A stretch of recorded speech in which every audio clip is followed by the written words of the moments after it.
8th standard English annual exam question பேப்பரில் என்ன கேட்பாங்க, எதெல்லாம் இம்பார்ட்டன்ட் கொஷின்ஸ்னு பார்க்கலாம். எதுக்கு அதிக இம்பார்ட்டன்ஸ் கொடுக்கணும் அப்படிங்கிறதையும் இந்த வீடியோவில் பார்க்கலாம்.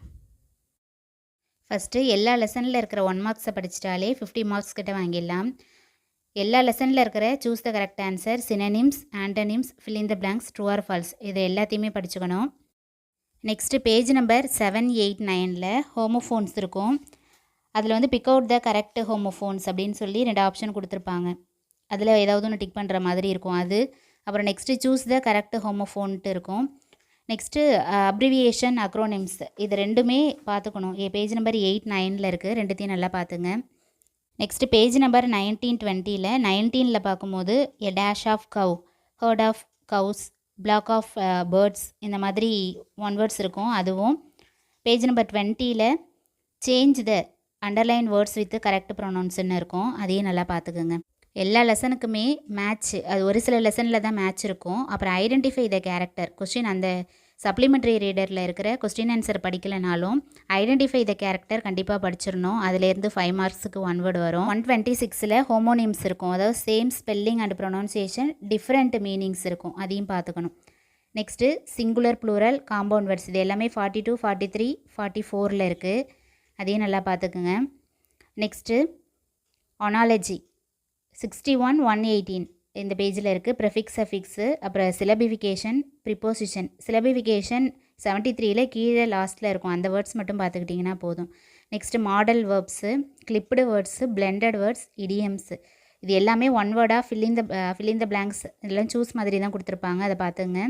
நெக்ஸ்ட்டு கன்ஜக்ஷன், சென்டென்ஸ் பேட்டர்ன் அதுவும் 1 வேர்டாகவே இருக்கும், சூஸ் மாதிரி இருக்கும், அதை பார்த்துக்கோங்க. Next phrasal verb, conditional clause and tense page அப்படியே கொடுத்துருக்கேன், அது எல்லாத்தையுமே பார்த்துக்கலாம். Next euphemistic words, question tag. இது இல்லாமல் பேஜ் நம்பர் 202ல் ஒரு எக்ஸசைஸ் இருக்கும். ரைமிங் வேர்ட்ஸும் ஃபிகர் ஆஃப் ஸ்பீச்சும் கொடுத்துருப்பாங்க. அதில் அலிட்ரேஷன்ஸ் அந்த மாதிரி இதில் ஒரு மேட்ச் கொடுத்துருப்பாங்க, அதை பார்த்துக்குங்க. Next punctuation, adjectives, passage questions, அதாவது ஒரு பேராகிராஃப் கொடுத்துட்டு அதிலேருந்து கொஷின் ஆன்சர் கேட்பாங்க. நெக்ஸ்ட்டு அனகிராம், ஆன்டிகிராம்ஸ் இதையும் பார்த்துங்க. இதிலேருந்து 1 வேர்டு வந்திருக்கு. ஹாஃபலி, குவார்ட்டலி இதிலெல்லாம் கேட்டிருக்காங்க, அதை நல்லா பார்த்துக்குங்க. நெக்ஸ்ட்டு லெட்டர் ரைட்டிங்கில் ஒரு 3 லெட்டர் நல்லா படிச்சுங்க. எஜுகேஷ்னல் டூருக்கு பர்மிஷன் கேட்குற மாதிரி, அப்புறம் சம்மர் ஹாலிடேஸ் அந்த லெட்டர், போலீஸ் கமிஷனர் லெட்டர், அந்த லவுடு நாய்ஸாக இருக்குது, லவுடு ஸ்பீக்கர்னால நாய்ஸாக இருக்குன்னு சொல்லி லெட்டர், அது எல்லாத்தையுமே நல்லா பார்த்துக்கணும். நெக்ஸ்ட்டு ஹிண்ட் டெவலப்பிங் பாருங்கள். பேஜ் நம்பர் 46ல் உங்கள் புக்லேயே கொடுத்துருக்காங்க. இதில் வந்து ஹிண்ட்ஸ் மாதிரி கொடுத்துருப்பாங்க, அதை டெவலப் பண்ணி ஒரு ஸ்டோரி எழுதிட்டு அதுக்கு ஒரு டாபிக் கொடுத்து எழுதணும்.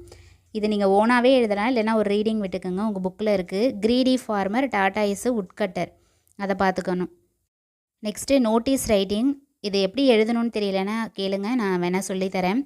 பேஜ் நம்பர் 102ல் இருக்குது. எது கேட்டாலுமே நீங்கள் ஓனாக எழுதுகிற மாதிரி ப்ராக்டிஸ் பண்ணிக்கணும். இதில் 1ம் 3யும் ரிப்பீட்டடாக கேட்டிருக்காங்க, அதனால் கொடுத்துருக்கேன். இதை வந்து கொஞ்சம் நல்லா பார்த்துக்குங்க. மாடல் பார்த்துக்கிட்டிங்கனாலே நீங்களாகவே இதை வந்து பண்ணலாம்.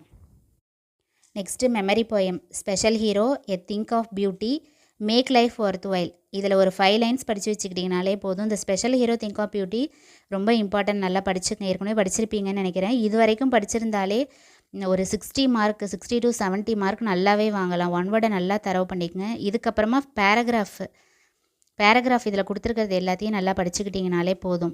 இதுலேருந்தே வந்துடும், ஒரு பேராகிராஃப் வந்துடும். இதெல்லாமே ரிப்பீட்டடாக கேட்டது தான். ரொம்ப இதுக்கு வந்து நீங்கள் டைம் ஸ்பெண்ட் பண்ண வேணாம். அதை நல்லா படிச்சுட்டு இதை படிச்சுக்கோங்க. நெக்ஸ்ட்டு ஸ்மால் கொஸ்டின்ஸ் கொடுத்துருக்கேன். இந்த ஸ்மால் கொஸ்டின்ஸ் எல்லாமே ரிப்பீட்டடாக வந்தது தான். அதெல்லாம் முடிச்சுட்டு இதெல்லாம் கொஞ்சம் நல்லா படிச்சுக்கோங்க.